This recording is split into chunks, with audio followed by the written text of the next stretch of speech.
Domain analysis. Information that you should know about this test design technique.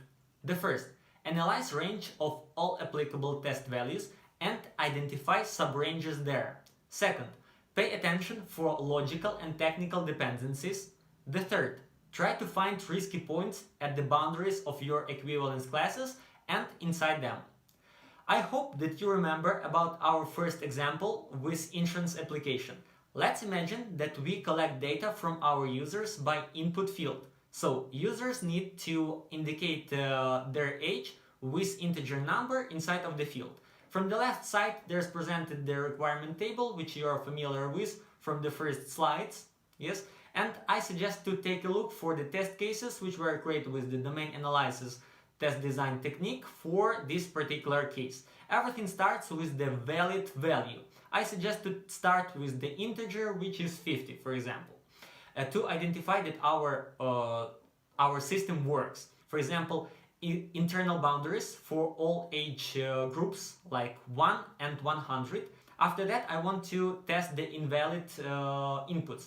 External boundaries like 0 and 101.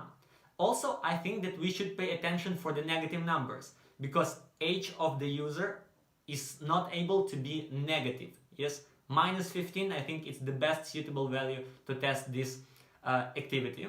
Also, there should be all another numbers, so it shouldn't be like the default minus 15, yes, in your case. After that, I think we should pay attention for also negative cases which are related to the fraction or the float. For example, 5.5. Our age is not able to be like this, because we in the requirements there is indicated that we collect only integer numbers. Also, we can test some kind of math operations. For example, 90 plus 1. Because age cannot be like the math operation. It should be only one value, which should be integer. So math operations also are not applicable here, and it's a good test to check.